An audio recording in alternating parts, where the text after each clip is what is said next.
اصلاح کی اس وقت ضرورت تھی۔ یہودیوں کا یہ حال تھا کہ وہ اللہ تعالیٰ کا انکار کر چکے تھے اور اللہ تعالیٰ کی قدرت کے متعلق ان میں شبہات پیدا ہو چکے تھے، اور انہوں نے خدا تعالیٰ کے علاوہ اس کے بہت سارے شریک بنا لیے تھے، جیسے مخلوق پرستی، دیوتا پرستی وغیرہ۔ اور اللہ تعالیٰ نے قرآن مجید میں ان کا یہ حال بیان کیا کہ اتخذوا احبارہم و رہبانہم اربابا من دون اللہ، یعنی یہودیوں نے اپنے مولوی اور درویشوں اور فقیہوں کو جو مخلوق اور غیر خدا ہیں اپنے رب ان کو بنا لیا ہے۔ اور اکثر یہودیوں کو تو یہ اعتقاد ہو گیا تھا کہ یہ جو دنیا کا نظام ہے یہ خود بخود چل رہا ہے، اور یہ کہ خدا کا اس میں کچھ بھی تصرف نہیں ہے، گویا خدا کے ہاتھ بندھے ہوئے ہیں۔ اس نے ایک قانون تو بنا دیا لیکن اس قانون کے خلاف اس میں کوئی رد و بدل کچھ نہیں کر سکتا، نہ نئی چیز کچھ بنا سکتا ہے، نہ بنی ہوئی چیزوں کو فنا کر سکتا ہے، یعنی وہ اب بالکل بیکار بیٹھا ہوا ہے اور دنیا خود بخود ہی چل رہی ہے۔ خدا تعالیٰ کے متعلق بھی ان کے عجیب سے عقائد تھے، جیسے کہ پیدائش باب 23 میں لکھا ہے کہ خدا تعالیٰ نے یعقوب سے تمام رات صبح تک کشتی لڑی لیکن پھر بھی ہار گیا، اس پر غالب نہ ہوا۔ اسی طرح یہ بھی ان کا عقیدہ تھا کہ بعض مردوں کو انہوں نے خدا کے بیٹا قرار دے دیا تھا، اور کسی جگہ لکھا ہے کہ عورتوں کو خدا کی بیٹیاں لکھا ہے، اور کسی جگہ بائبل میں یہ بھی فرما دیا کہ تم سب خدا ہی ہو۔ اور عیسائیوں نے بھی اسی تعلیم سے وہ مخلوق پرستی کا سبق سیکھ لیا، اور انہوں نے یہ کہہ دیا کہ چونکہ بائبل کی تعلیم بہت سے لوگوں کو خدا کے بیٹے اور خدا کی بیٹیاں بناتی ہے، تو ہم بھی اپنے ابن مریم کو انہی خداؤں میں داخل کر رہے ہیں تاکہ وہ دوسرے بیٹوں سے کم نہ رہ جائے۔ قرآن مجید اسی لیے فرماتا ہے کہ یہ جو عیسائیوں نے یہ مخلوق پرستی کا بہانہ گڑھا ہے کہ ابن مریم کو خدا بنا کے بیٹھے ہیں، تو یہ کوئی نئی بات نہیں ہے، یہ بیماری پہلے سے ہی موجود تھی، اور یہ انہوں نے وہی بے ایمانی اور مشرکوں کے قدم پر قدم مارا ہے، کوئی نئی چیز ایجاد نہیں کی۔ اور غرض یہ کہ مخلوق پرستی بے حساب تھی، اور کچھ لوگ تو یہاں تک کہ تناسخ کے بھی قائل تھے، ری انکارنیشن کے، اور جزا سزا کے قطعی طور پر منکر تھے، اور صرف مجازات کو دنیا میں محصور سمجھتے تھے اور قیامت کے قائل نہ تھے۔ اور بعض تو یونانیوں کے نقش قدم پر چل کر مادہ اور روحوں کو قدیم اور غیر مخلوق خیال کرتے تھے، اور بعض دہریوں کی طرح روح کو فانی سمجھتے تھے، اور بعض کا فلسفیوں کی طرح یہ مذہب تھا کہ خدا تعالیٰ رب العالمین ہے لیکن وہ اپنے ارادے کو پورا کرنے پر قادر نہیں ہے۔ بہت سی بدگمانیاں، بے ایمانیاں اور آلودگیاں ان کے اعتقادوں میں بھر گئی تھیں، اور توریت کی تعلیم کو انہوں نے نہایت بد شکل چیز کی طرح بنا کر شرک اور بدی کے بدبو کو پھیلانا شروع کر رکھا تھا۔ بس وہ لوگ جو خدا تعالیٰ کو جسمانی اور جسم قرار دینے میں اور اس کی ربوبیت اور رحمانیت اور رحیمیت وغیرہ صفات کے معطل کیے جانے میں اور ان کی صفتوں کے دوسری چیزوں کو شریک گردانے میں یہ سب سے پہلے لوگ تھے، مطلب پیش تھے ان باتوں میں۔ قرآن مجید فرماتا ہے کہ حضرت محمد صلی اللہ علیہ وسلم کے آنے سے روحانی مردوں کو زندہ کیا گیا، جیسے سورہ انفال میں اللہ تعالیٰ فرماتا ہے کہ اے وہ لوگوں جو ایمان لائے ہو، اللہ اور رسول کی آواز پر لبیک کہا کرو جب وہ تمہیں بلائے تاکہ وہ تمہیں زندہ کرے، اور جان لو کہ اللہ انسان اور اس کے دل کے درمیان حائل ہوتا ہے۔ یعنی تو کہہ دے کہ اے انسانوں، یقیناً میں تم سب کی طرف اللہ کا رسول ہوں جس کے قبضے میں آسمانوں اور زمین کی بادشاہت ہے۔ یعنی حضرت محمد صلی اللہ علیہ وسلم کی بعثت تمام دنیا کی طرف ہوئی، اس سے پہلے کسی اور نبی نے یہ دعویٰ نہیں کیا۔ سورہ سبا میں اللہ تعالیٰ فرماتا ہے کہ وَمَا أَرْسَلْنَاكَ إِلَّا كَافَّةً لِلنَّاسِ بَشِيرًا وَنَذِيرًا، اور ہم نے تجھے نہیں بھیجا مگر تمام لوگوں کے لیے بشیر و نذیر بنا کر۔ اللہ تعالیٰ فرماتا ہے کہ آپ تمام جہانوں کے لیے رحمت بنا کر بھیجے گئے، اور آپ بلند اخلاق کے حامل تھے، وَإِنَّكَ لَعَلَىٰ خُلْقٍ عَظِيمٍ، اور یقیناً تو بہت بڑے خلق پر فائد ہے۔ سورہ قلم میں اللہ تعالیٰ فرماتا ہے۔ اور چونکہ حضرت محمد صلی اللہ علیہ وسلم ایک عظیم نبی تھے، اس لیے ان کے پیروکار، ان کی امت بھی سب امتوں سے بہتر ہے. جیسا کہ اللہ تعالیٰ سورہ آل عمران میں فرماتا ہے، کنتم خیر امت اخرجت للناس، تم بہترین امت ہو جو انسانوں کے فائدہ کے لیے بنائی گئی ہے. اور کس لیے بنائی گئی ہے اس میں اللہ تعالیٰ آگے فرماتا ہے، تم اچھی باتوں کا حکم دیتے ہو اور بری باتوں سے روکتے ہو اور اللہ پر ایمان لاتے ہو، اور اگر اہل کتاب ایمان لے آتے تو ان کے لیے بہتر ہوتا. پھر اللہ تعالیٰ فرماتا ہے کہ آپ کی بیعت خدا تعالیٰ کی بیعت ہے اور آپ کی اطاعت خدا تعالیٰ کی اطاعت ہے، اور حضرت محمد صلی اللہ علیہ وسلم کی اطاعت سے خدا تعالیٰ کا قرب حاصل ہوتا ہے. جیسے کہ اللہ تعالیٰ فرماتا ہے، کل ان کنتم تحبون اللہ فاتبعونی یحببکم اللہ ویغفر لکم ذنوبکم. یعنی اللہ تعالیٰ حضرت محمد صلی اللہ علیہ وسلم سے فرماتا ہے کہ تو کہہ دے، اگر تم اللہ سے محبت کرتے ہو تو میری پیروی کرو، اللہ تم سے محبت کرے گا اور تمہارے گناہ بخش دے گا. یعنی اللہ تعالیٰ کی محبت پانے کا ایک ہی طریقہ ہے کہ حضرت محمد صلی اللہ علیہ وسلم کی اطاعت کی جائے، اس کے علاوہ اللہ تعالیٰ کی محبت پانے کا کوئی اور طریقہ نہیں. پھر قرآن مجید میں اللہ تعالیٰ نے حضرت محمد صلی اللہ علیہ وسلم کو مسیل موسیٰ قرار دیا، جیسا کہ فرماتا ہے کہ انا ارسلنا الیکم رسولا شاہدا علیکم کما ارسلنا الی فرعون رسولا، سورہ مزمل، کہ یقیناً ہم نے تمہاری طرف ایک رسول بھیجا ہے جو تم پر نگران ہے، جیسا کہ ہم نے فرعون کی طرف بھی ایک رسول بھیجا تھا. یعنی حضرت محمد صلی اللہ علیہ وسلم جو تھے وہ حضرت موسیٰ علیہ السلام کے مثیل تھے. اور اسی لیے ہم جب دعا کرتے ہیں، درود شریف بھی پڑھتے ہیں، تو ہم یہی کہتے ہیں کہ اللہ تعالیٰ وہی رحمتیں اور برکتیں نازل کرنا حضرت محمد صلی اللہ علیہ وسلم پر، ان کی آل پر، جس طرح تو نے حضرت ابراہیم علیہ السلام اور ان کی آل پر کی. اور وہ کیا برکتیں تھیں کہ اللہ تعالیٰ نے پے در پے انبیاء بھیجے تھے اس میں. تو وہی دعا ہم اللہ تعالیٰ سے ہر وقت کرتے ہیں. اور سورہ فاطمہ میں بھی ہم اللہ تعالیٰ سے انعامات کا مانگتے ہیں. وہ انعامات کون سے ہیں وہ میں آپ کو آگے بتاؤں گا. قرآن مجید میں اللہ تعالیٰ نے حضرت محمد صلی اللہ علیہ وسلم کے 4 کام بیان کیے ہیں. جیسے کہ حضرت ابراہیم علیہ السلام کی دعا تھی کہ اے ہمارے رب، تو انہی میں سے ایک عظیم رسول مبعوث کر جو ان پر تیری آیات کی تلاوت کرے اور انہیں کتاب کی تعلیم دے اور حکمت سکھائے اور ان کا تزکیہ کر دے، یعنی انہیں پاک کر دے. یعنی یہ وہ 4 کام ہیں جو ایک عظیم رسول کے ذمہ ہوتے ہیں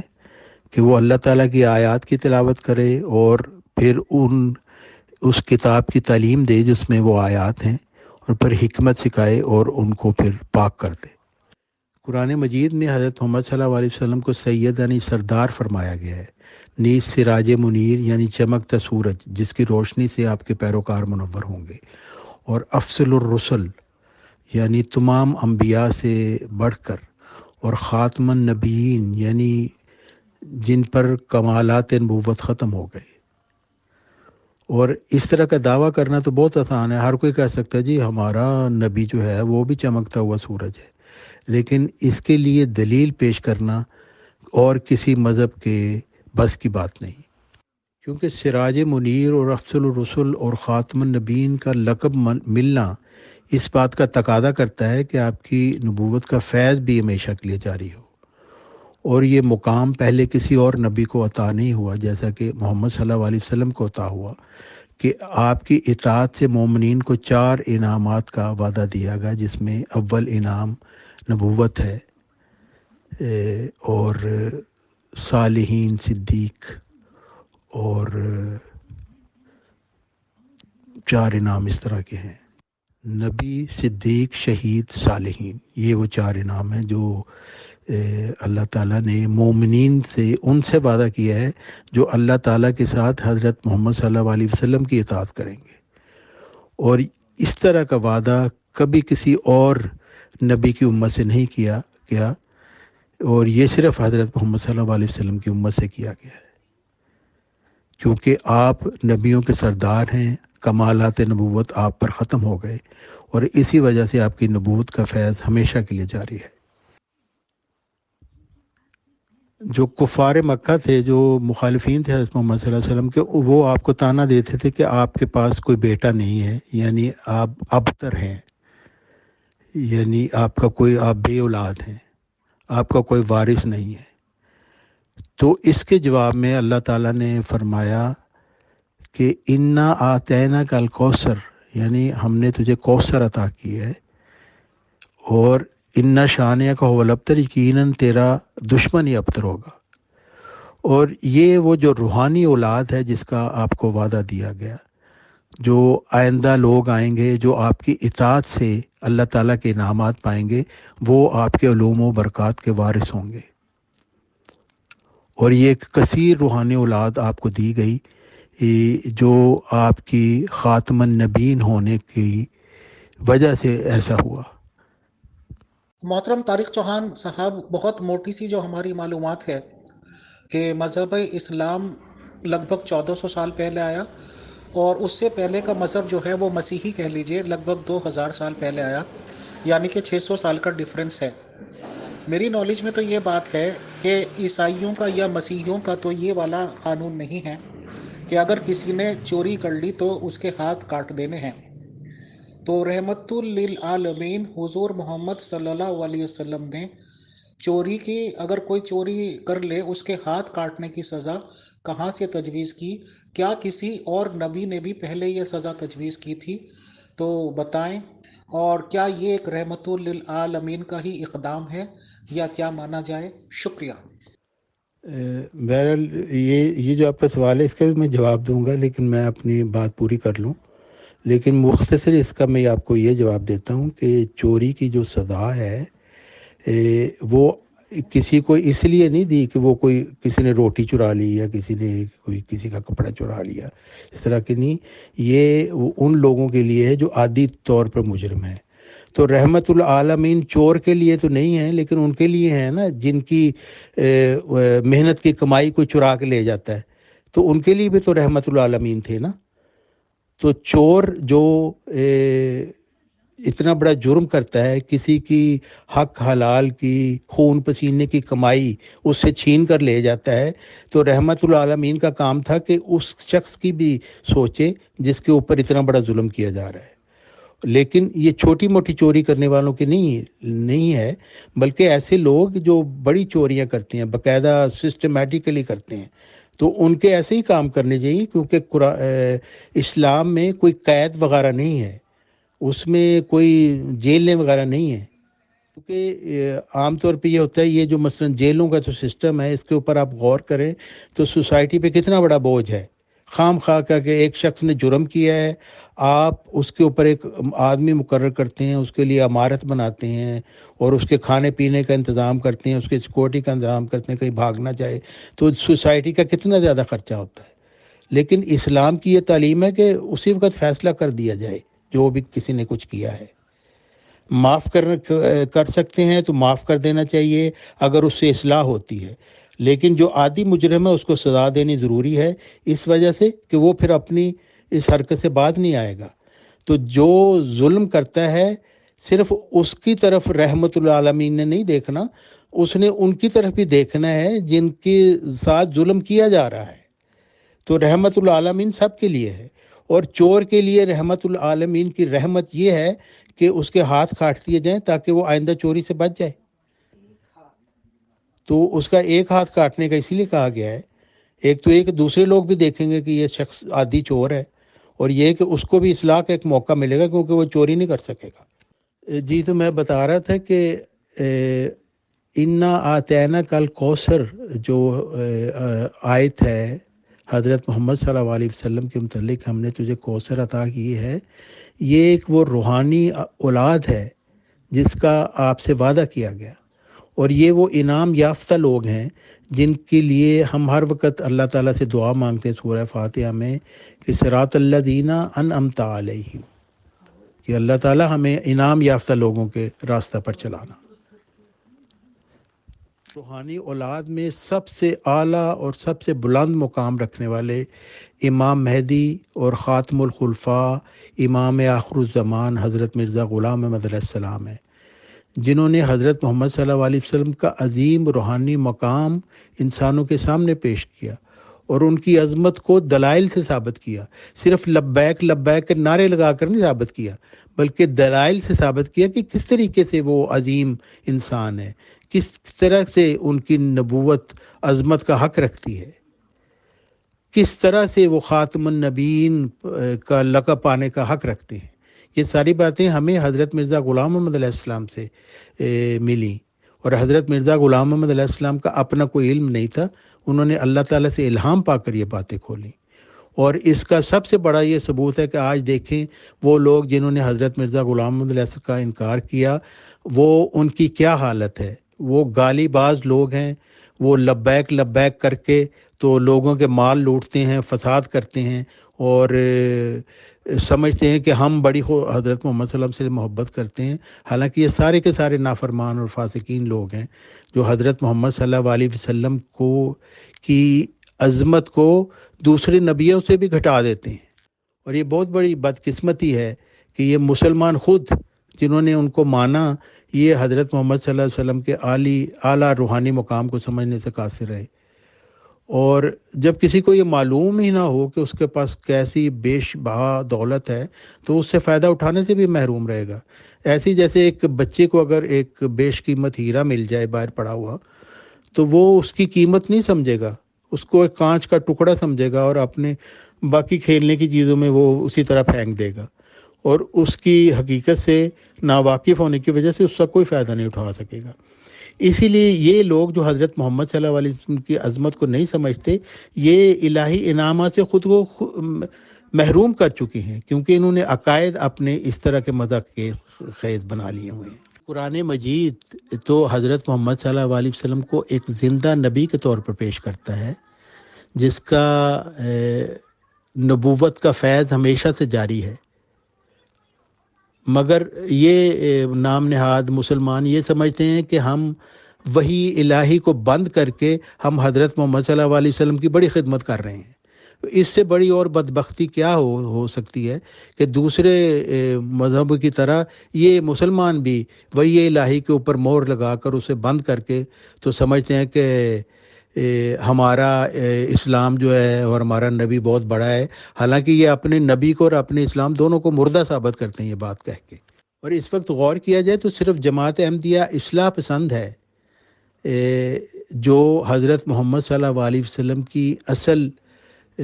جو تعلیم ہے اور ان کی عظمت ہے اس کو سمجھتی ہے،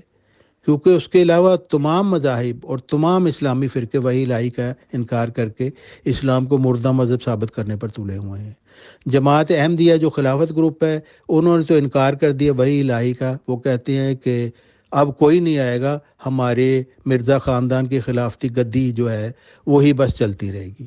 اور لاہور جماعت والے وہ کہتے ہیں کہ بس مرزا صاحب کی وہ جو مجددیت ہے وہی چلتی رہے گی، اب کوئی خدا کی طرف سے نہیں آئے گا. تو مسلمان بھی ان کی بدبختی اپنی جگہ ہے، کیونکہ انہوں نے تو حضرت مرزا صاحب کا انکار کر دیا، لیکن ان کو ماننے کے بعد یہ لوگ پھر وہی اسی بدبختی کے اوپر آ گئے ہیں اور وحی الہی کا انکار کر کے اللہ تعالیٰ کو اور اس کے نبی حضرت محمد صلی اللہ علیہ وسلم کو اور اسلام کو ایک مردہ ثابت کرنے کی کوشش کر رہے ہیں. جماعت احمدیہ اصلاح پسند کا یہ موقف جو حضرت محمد صلی اللہ علیہ وسلم کی عظمت کو ظاہر کرتا ہے وہ کس لیے ہے؟ اس وجہ سے کہ ہم نے حضرت محمد صلی اللہ علیہ وسلم کی پیشگوئی کے مطابق آنے والے 15ویں صدی کے مجدد کو مان لیا، اور جو حضرت مرزا غلام محمد علیہ السلام کی پیشگوئی کے مطابق ذکی غلام بھی ہے، اور جو حضرت محمد صلی اللہ علیہ وسلم کی پیشگوئی کے مطابق ابن مریم بھی ہے. اور ہم یہ سمجھتے ہیں کہ خاتم النبیین حضرت محمد صلی اللہ علیہ وسلم کا فیض آج بھی جاری ہے اور ہمیشہ رہے گا.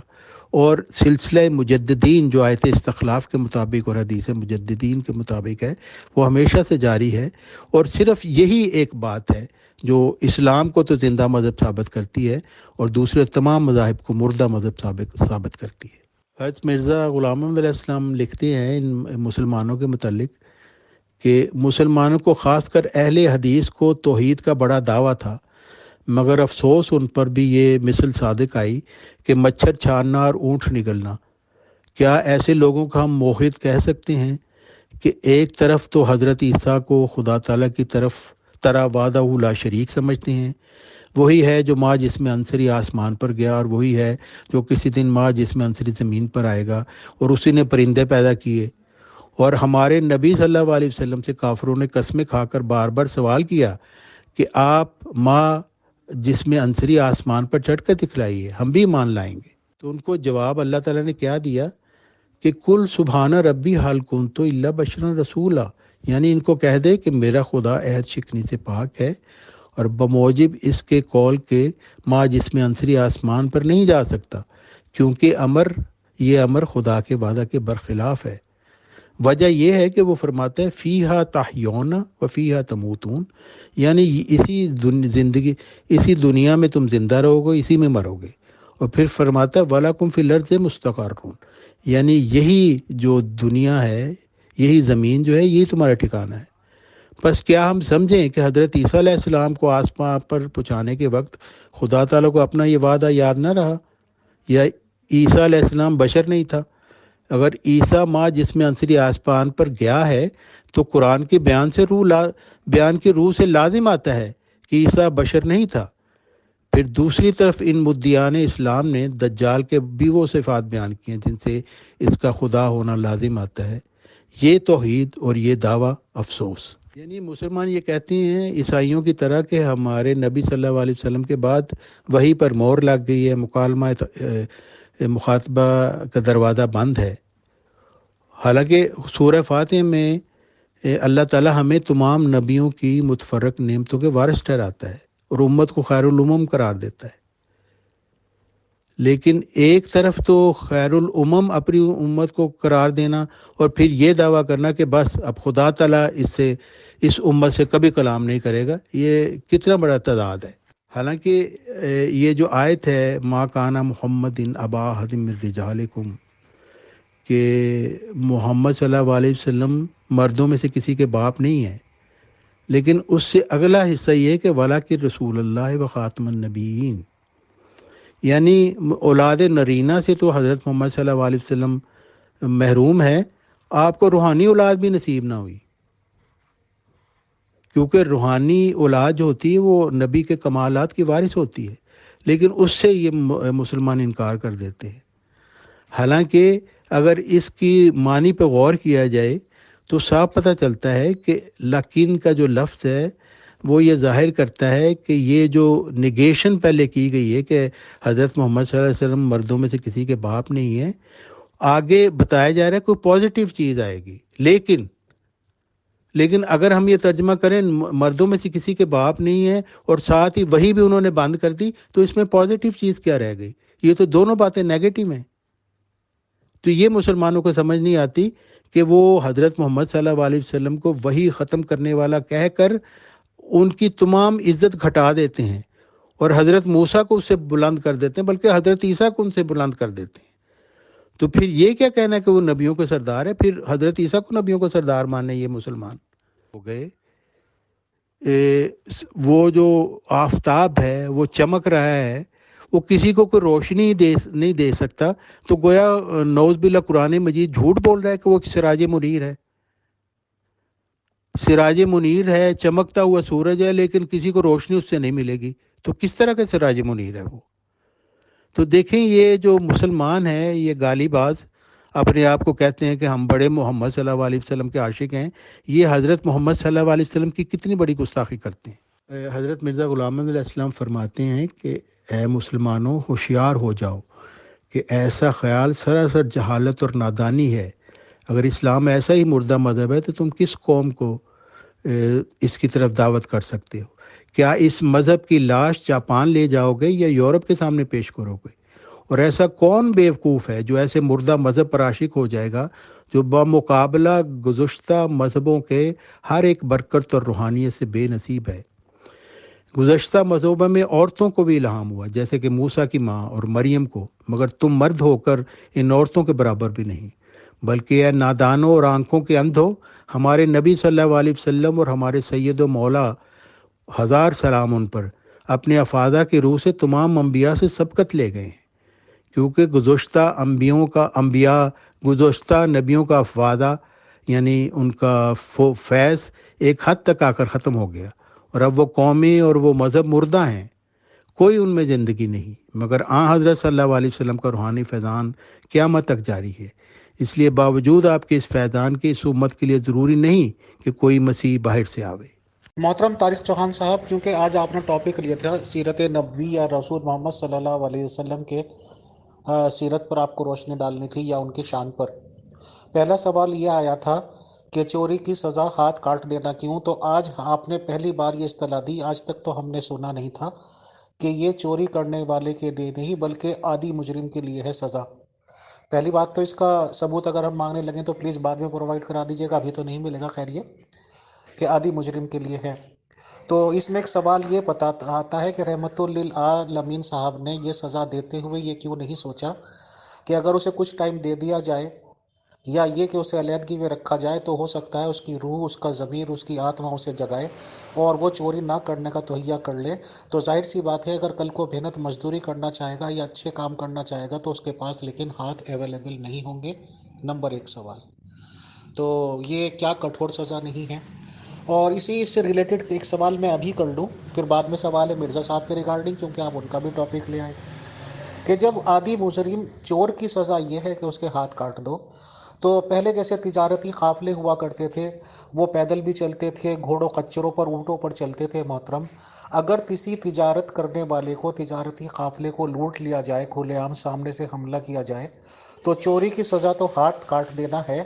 تو ڈاکہ ڈالنے کی سزا، اور وہ بھی کسی تجارتی قافلے پہ جو اپنی مزدوری کرتے تھے، سامان ادھر سے ادھر لے کے جائیں اور اسے بیچیں دو چار پیسے کے منافع سے، اس کی سزا کیا تجویز کی تھی رحمت للعالمین صاحب نے؟ پلیز بتائیں، شکریہ۔ جی، میں نے چوری کی سزا کے متعلق تو آپ کو بتا دیا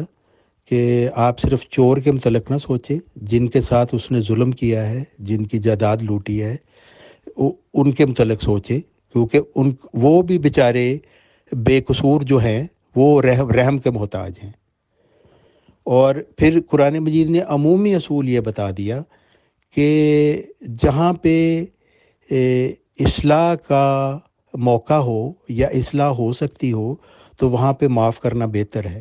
تو یہ قاضی کا کام ہوتا ہے کہ اس نے دیکھنا ہے کہ وہ یہاں پہ معاف کرنا بہتر ہے یا نہیں۔ اور دوسرے آپ نے ڈاکے کے متعلق کہا، تو ڈاکہ جو ہے اور چوری بھی جو اسی طرح کی چوری ہوتی ہے، چوری ڈاکہ ایک ہی چیز ہے، کیونکہ وہ جو باقاعدہ پلان بنا کے کی جاتی ہے وہ چوری ڈاکہ ہی کہلاتی ہے، اور تجارتی مال کو لوٹنے والے وہ بھی ڈاکہ ہے۔ تو اس کے متعلق تو بڑی سخت سزا ہے قرآن مجید نے بتائی، الاشد فتنۃ من القتل، الفتنۃ اشد من القتل، یعنی جو فتنہ ہے وہ قتل سے بھی زیادہ شدید ہے۔ تو یہ فتنہ ڈالنے والوں میں لوگ آتے ہیں اور ان کے لیے تو بڑی سخت سزا ہے کہ ان کے ہاتھ پاؤں مخالف سمت سے کاٹ دیے جائیں۔ قرآن مجید میں یہ اس کے متعلق ہے، یہ فتنہ کرنے والے ہیں۔ اور اسی طرح وہ لوگ جو زنا بالجبر کرنے والے ہیں وہ بھی فتنہ کرنے والے ہیں، ان کے لیے بھی یہی سزا ہے۔ تو یہ بڑی سخت سزائیں ہیں ان کے لیے، اس وجہ سے کہ جو معاشرے کے امن کو تباہ کرتا ہے نا، اس کے لیے اسی طرح کی سخت سزائیں ضروری ہیں۔ محترم طارق چوہان صاحب، ایک سوال میری طرف سے لاسٹ کوشچن ہے ریگارڈنگ مرزا غلام احمد قادیانی علیہ السلام کے ہے۔ یہ پرسوں مسیحی لوگوں سے بات چیت کرتے ہوئے بھی میٹر اٹھا تھا۔ آپ اس کا پلیز، میں اسٹریٹ فارورڈ سوال کروں گا اور آپ سے امید ہے کہ اسٹریٹ فارورڈ آپ جواب دیں گے، کیونکہ آپ بھی مرزا صاحب کو نبی مانتے ہیں جیسے کہ احمدی نظام جماعت والے، بھلے ہی خیر احمدی نظام جماعت والے تو آپ لوگوں کو سمجھتے نہیں ہیں، لیکن ہمیں کوئی کنسرن نہیں ہے۔ جیسے کہ آپ مرزا غلام احمد قادیانی صاحب کو نبی مانتے ہیں، اور میری جانکاری میں یہ بات ہے کہ جو لوگ ان کو نبی مانتے ہیں تو ان کی بیگم یا بیگمات کو امہات المومنین کا درجہ دیتے ہیں، قادیانیز لوگ آپ جیسے، کیونکہ مسلمان لوگ بھی حضور محمد صلی اللہ علیہ وسلم بیگم یا بیگمات کو امہات المومنین مانتے ہیں۔ نمبر ایک سوال، کیا آپ اصلاح پسند والے بھی ان کو امہات المومنین مانتے ہیں، مرزا صاحب کو، بیوی کو یا بیویوں کو؟ نمبر ایک کوشچن۔ نمبر سیکنڈ کوشچن یہ ہے اسی سے ریلیٹڈ کہ مرزا غلام احمد قادیانی صاحب نے ان لوگوں کو جو ان کو نہیں مانتے ہیں کنجریوں کی اولاد کہا ہے۔ بھلے ہی میں اس پہ اعتراض نہیں کر رہا ہوں، کیونکہ حضور محمد صلی اللہ علیہ وسلم کے بھی آپ گنوا دیں گے کہ انہوں نے بھی سخت ورڈز بولے ہیں، دس اینڈ دیٹ۔ میرا سیدھا ٹیکنیکل کوشچن سمجھ لیجئے اسٹریٹ فارورڈ کوشچن سمجھ لیجئے کہ چلیے جی ہم مان لیتے ہیں کہ جو مرزا غلام احمد قادیانی علیہ السلام کو نبی نہیں مانے وہ کنجریوں کی اولاد ہے۔ ہماری جانکاری میں یہ بات ہے کہ مرزا غلام احمد قادیانی صاحب علیہ الصلاۃ والسلام کے دو سگے بیٹوں نے یعنی کہ ان کے اپنے بیٹوں نے ان کو زندگی بھر تسلیم نہیں کیا تھا۔ تو میرا سیدھا سیدھا سوال ہے کہ کیا وہ کنجروں کی اولاد آپ مانتے ہیں یا نہیں؟ ہاں یا نہ؟ لاسٹ کوشچن، اور مجھے اسٹریٹ فارورڈ اگر جواب دے دیں گے تو بہت احسان ہوگا آپ کا۔ شکریہ، جزاک اللہ۔ اس کا جواب میں پہلے بھی دے چکا ہوں کہ کنجریوں کی اولاد سے مطلب ایک کنجری کیا ہوتی ہے؟ وہ کنجری وہ ہوتی ہے جو ناچ گانے کر کے اپنا جسم بیچ کے تو وہ اپنا گزارا کرتی ہے۔ تو جب آپ کنجریوں کی اولاد کسی کو کہیں گے، اس کا مطلب ہے کہ آپ کو پتہ ہے اس کی ساری ہسٹری کا کہ وہ عورت کوئی کنجری ہے جو اپنا جسم بیچتی ہے۔ تو ایسی تو کوئی بات نہیں ہے نا۔ میں نے آپ کو مثال دی تھی کہ بندر اور سور کہنا قرآن مجید میں کہا گیا ہے یہودیوں کو، تو کون سے وہ بندر اور سور ہیں جو یہودی بن گئے تھے؟ یہ تو عادات کے متعلق ہے، رویوں کے متعلق ہے، اور یہی بات یہاں بھی موجود ہے کہ کنجریوں کی اولاد سے یہی مراد ہے کہ ان کی حرکتیں اس طرح کی ہیں۔ تو آج آپ مسلمانوں کو دیکھیں، وہ اسی طرح کی حرکتیں آپ کے گروپ میں، اپنے گروپ میں دیکھ لیں ان کی کس طرح کی حرکتیں ہیں۔ لیکن اس سے یہ مراد نہیں ہے کہ ان کی ماں نعوذ باللہ کہیں جا کے کوٹھے میں بیٹھی ہے، چکلے میں بیٹھی ہے۔ تو اس کا تو میں نے جواب دے دیا ہوا ہے۔ اب آپ کے ان کے بچے نے نہیں مانا تو وہ ظاہر ہے سارے لوگ جو نہیں مانتے، وہ اللہ تعالیٰ نے تو صاف کہا ہے مرسل کا انکار کرنے والے بدترین مخلوق ہیں، ذلیل ترین مخلوق ہیں۔ تو کنجریاں تو خیر باعزت ہوں گی، تو اللہ تعالیٰ تو کہہ رہا ہے ان سے بھی زیادہ ذلیل ترین ہے، چار پائیوں سے بھی زیادہ، جانوروں سے بھی زیادہ ذلیل ترین ہے۔ تو جو خدا تعالیٰ کے مرسل کا انکار کرتے ہیں وہ خدا کا انکار کرتے ہیں۔ تو ہم مانتے ہیں کہ حضرت مرزا غلام محمد علیہ السلام اپنے دعویٰ میں سچے تھے۔ جو ان کا انکار کرتے ہیں وہ قرآن مجید کے مطابق ذلیل ترین خبیث ترین لوگ ہیں، اور کنجریوں کی اولاد کیا اس سے بھی بدتر ہیں۔ وہ اگر ان کا کوئی بیٹا ہے یا بھائی ہے یا چاچا ہے یا نانا ہے یا پھوپھڑ ہے، اس سے کیا فرق پڑتا ہے؟ سارے لوگ جو بھی منکرین ہیں وہ سارے ہی ایسے ہیں۔ لیکن اس سے یہ مراد نہیں کہ ان کی مائیں سچ مچ کنجریاں ہیں۔ میں نے کتنی دفعہ یہ بات کھول کے بیان کر دی، پھر وہی سوال آپ کر دیتے ہیں کہ پتہ نہیں کس وجہ سے۔ لیکن بہرحال میں نے اپنا جواب دے دیا ہے، کسی کو نہیں پسند آیا تو میں کیا کروں اس کا۔ یہ آخری حصہ میری آج کی پریزنٹیشن کا وہ میں آپ کے سامنے بیان کرتا ہوں کہ حضرت محمد صلی اللہ علیہ وسلم کو مثیل موسیٰ فرمایا گیا، اور یہ ایک عظیم الشان پیش گوئی تھی، اور جس کا پورا ہو جانا ثابت کرتا ہے کہ قرآن مجید بھی اللہ تعالیٰ کی طرف سے ایک الہامی کتاب ہے، اور حضرت محمد صلی اللہ علیہ وسلم بھی اللہ تعالیٰ کے ایک سچے اور زندہ رسول ہیں۔ اور حضرت موسیٰ علیہ السلام کو تورات دی گئی تھی، پھر ایک انبیاء کا سلسلہ ان کی امت میں جاری ہوا جو موسوی سلسلہ کے مجددین تھے، اور پھر موسوی سلسلہ میں 14ویں صدی میں اسرائیلی خاتم الخلفاء حضرت عیسیٰ علیہ السلام مبعوث ہوئے۔ تو یہ جو اللہ تعالیٰ نے فرمایا ہے کہ حضرت محمد صلی اللہ علیہ وسلم کو کہ آپ مثیل موسیٰ ہیں، اس کا یہ تقاضا تھا کہ اسی طریقے سے حضرت محمد صلی اللہ علیہ وسلم کی امت میں بھی وہ مجددین کا سلسلہ جاری ہوتا، اور 14ویں صدی کے سر پر یہاں پر بھی ایک خاتم الخلفاء ہوتا، اور اس میں بھی ایک ذکی غلام کی پیدائش ہوتی، اور اس میں بھی ابن مریم ہوتا۔ تو ہم دیکھتے ہیں کہ حضرت محمد صلی اللہ علیہ وسلم کی امت میں 14ویں صدی کے سر پر جو مجدد تھا اس کو مسیح کا بھی نام دیا گیا اور مریم کا نام بھی دیا گیا، اور اس محمدی سلسلہ میں روحانی طور پر ایک ابن مریم کی پیدائش بھی ہوئی، یعنی حضرت محمد صلی اللہ علیہ وسلم کا ایک غلام، اس کو مسیح کا نام دیا گیا اور مریم کا نام دیا گیا، اور حضرت محمد صلی اللہ علیہ وسلم کے غلام کو بھی ایک مسیح اور ابن مریم کا نام دیا گیا۔ ایسا اللہ تعالیٰ نے عیسائیوں کے تکبر کو توڑنے کے لیے کیا، کیونکہ عیسائیوں کو بہت زوم تھا کہ عیسائی قوم ہی دنیا کی وہ واحد قوم ہے جس کے پاس مسیح ہے، اور ان کے اس تکبر کو توڑنے کے لیے اللہ تعالیٰ نے حضرت محمد صلی اللہ علیہ وسلم کی امت میں مرزا صاحب کو مسیح کا نام بھی دیا اور مریم کا نام بھی دیا، اور پھر ان کے روحانی اولاد میں سے ایک مسیح ابن مریم کو بھی مبعوث فرمایا، جو حضرت عبدالغفار جنبہ علیہ السلام تھے ہیں۔ اور عیسائیوں کو یہ جتلا دیے کہ تم ایک مسیح پر اتنا فخر کرتے تھے، دیکھو خاتم النبیین محمد عربی حضرت محمد صلی اللہ علیہ وسلم کی شان عظیم کہ ان کا غلام بھی مسیح زماں ہے، اور خاتم النبیین حضرت محمد عربی صلی اللہ علیہ وسلم کے غلام کا غلام بھی ذکی غلام اور مسیح ابن مریم ہے۔ یہ ہے کسی نبی کے زندہ ہونے کا ثبوت۔ لبیک لبیک کے نعرے لگانے سے کسی نبی کا عزت نہیں بڑھتی، بلکہ دلائل سے بڑھتی ہے، کیونکہ قرآن مجید فرماتا ہے کہ زندہ وہی ہے جو دلیل سے زندہ ہے، اور جس کے پاس دلیل نہیں وہ مردہ ہے۔ محترم طارق چوہان صاحب، ہمیں عادت نہیں ہے کہ ریپیٹیشن آف کوشچنس ہم کریں۔ ایکچولی یہ مسئلہ اٹھا تھا 2-4 دن پہلے بھی گفتگو کے دوران، تو اس میں احمدی جماعت کے ممبر نے جواب دیتے ہوئے پہلے تو یہ بات نہیں مانی جو آپ نے مان لی ہے کہ بھلے ہی وہ اولاد ہو، بھلے ہی پھوپھڑ ہو، بھلے ہی دس اینڈ دیٹ، تو سبھی اس زمرے میں آ جائیں گے۔ تو اتنی بات مان لیں تو اب بات ہی ختم ہو جائے کہ جو بھی نہیں مانے گا وہ کنجری کی اولاد۔ اب کنجری کیا ہوتی ہے، نہیں ہوتی ہے، رانی وکٹوریا ہوتی ہے یا یہ کہ بیٹھنے والی ہوتی ہے چکرے میں، ہم اس سلسلے میں نہیں جاتے، نہ ہی ہمارا خدا نخواستہ کسی کی بھی توہین کرنا مقصد ہوتا ہے۔ کنجری اے سے لے کے زیڈ تک کوئی بھی ٹرم ہوتی ہوگی، بہرحال جب کنجریوں کی اولاد ہے تو ہے، نہ ماننے والے، دیٹ از انف۔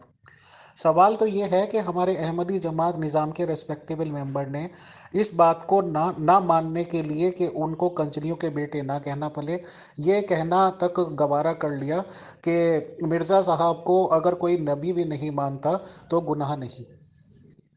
تو ہم تو اسی لیے پریشان رہتے تھے نا، پہلے تو تھے ہم ان لوگوں کے فرقوں سے کہ دیوبندی، بریلوی، اہل حدیث کون سا فرقہ جوائن کریں، کیونکہ ایک فرقہ جنتی ہے۔ اب احمدیز آپ لوگ اب کہتے تھے، آپ بھی کہہ رہے ہیں کہ مرزا صاحب کو نہیں نبی ماننا تو بھی ہم دوزخی، تو اسی لیے فکر رہتی تھی نا۔ تو اب ایک طرف سے تو بات یہ آ گئی کہ اگر انہیں نہ بھی مانے بلکہ انہیں جھوٹا نبی مان لیں تو بھی کوئی گناہ نہیں، لیکن آپ یہ کہہ رہے ہیں کہ جی بالکل ماننا پڑے گا، 100% ماننا پڑے گا، تو دماغ تھوڑا سا کنفیوز ہو جاتا ہے سر کہ اگر ہم نہیں مانتے تو کیا ہم گناہ گار ہیں یا نہیں۔ مرزا غلام احمد قادیانی صاحب کو یہ سوال ہے، انشاءاللہ کسی ٹائم پھر ڈیٹیل سے بات چیت کر لیں گے۔ آج آپ تشریف لائے، بہت شکریہ، بہت جزاک اللہ۔ جی آپ کی بات درست ہے، مطلب ہر شخص کا اپنا ایک خیال ہے، وہ پیش کرتا ہے۔ جو میرا عقیدہ ہے جماعت احمدیہ اصلاح پسند کا، ہمارا یہ عقیدہ ہے، اور قرآن مجید سے ہمیں اس کا ثبوت ملتا ہے کہ اللہ تعالیٰ جیسے سورہ ملک میں فرماتا ہے کہ لوگوں کو جہنم کی طرف گھسیٹ کر لے کے جایا کرے گا، تو وہ شور ڈالیں گے تو فرشتے ان سے پوچھیں گے تمہارے پاس کوئی خدا کی طرف سے ڈرانے والا آیا تھا؟ وہ کہیں گے ہاں آیا تو تھا، پر ہم نے کہا تم جھوٹ بولتے ہو، اپنی طرف سے وحی بنا کے پیش کرتے ہو۔ تو انہوں نے کہا ٹھیک ہے، پھر اپنے جھوٹ کا مزہ چکھو۔ تو قرآن مجید تو بار بار یہ فرما رہا ہے کہ وہ لوگ جو مرسل کا انکار کرتے ہیں وہ خدا کا انکار کرتے ہیں۔ ایسی ہی بات ہے کہ گورنمنٹ کی طرف سے ایک شخص کارندہ آئے، چاہے وہ چپڑاسی بھی ہو، آپ اس کی بات نہ مانیں گے تو گورنمنٹ کی طرف سے آپ کا مقدمہ چلے گا۔ تو خدا تعالیٰ جو تمام کائنات کا مالک ہے، وہ اپنی طرف سے ایک آدمی بھیجے اور اس کا آپ انکار کریں تو کیسے ممکن ہے کہ آپ کو اس کی کوئی سزا نہ ملے؟ ہر شخص عقل سے خود ہی کام لے تو وہ اس نتیجے پر پہنچ سکتا ہے۔ باقی ہر شخص کی اپنی مرضی ہے، جو مانتا ہے مانے، نہیں مانتا نہ مانے، وہ ہماری تو ذمہ داری نہیں ہے، وہ اللہ تعالیٰ کا کام ہے۔ تو وہ حضرت عیسیٰ علیہ السلام کے متعلق بڑی خوبصورت بات قرآن مجید میں لکھی کی ہے کہ اللہ تعالیٰ یہ تیرے بندے ہیں، اگر تو ان کو سزا دے تو یہ تیرے بندے ہیں، تو کر سکتا ہے، تو اگر تو ان کو معاف کر دے تو بہت ہی بخشنے والا اور بار بار رحم کرنے والا۔ تو یہ اللہ تعالیٰ کی مرضی ہے۔ ہم تو یہی بات بیان کرتے ہیں جو قرآن مجید نے بیان کی۔ کون جہنمی ہے کون جنتی ہے، انڈیویجول کے متعلق نہ کوئی فیصلہ کر سکتا، نہ اس کو حق ہے، وہ اللہ تعالیٰ بہتر جانتا ہے۔ تو کئی ایسے لوگ ہیں جو ایمان لا کے تو اس طرح کی حرکتیں کرتے ہیں کہ وہ دوسرے لوگوں سے زیادہ بدتر ہو جاتے ہیں۔ تو یہ معاملہ اللہ تعالیٰ کا ہے، لیکن بہرحال اللہ تعالیٰ نے یہ صاف کہہ دیا کہ جو اللہ تعالیٰ کے مرسل کا انکار کرے گا وہ خدا تعالیٰ کی ناراضگی مول لے گا اور جہنم اس کا ٹھکانہ بنے گا۔ تو اللہ تعالیٰ معاف کسی کو کرے گا تو وہ اس کا حق ہے، وہ ہمارا رب ہے، وہ چاہے تو ہمیں سزا دے، چاہے تو ہمیں معاف کر دے، اور ہم امید یہی کرتے ہیں کہ اللہ تعالیٰ ہمارے گناہوں کو بخش دے گا۔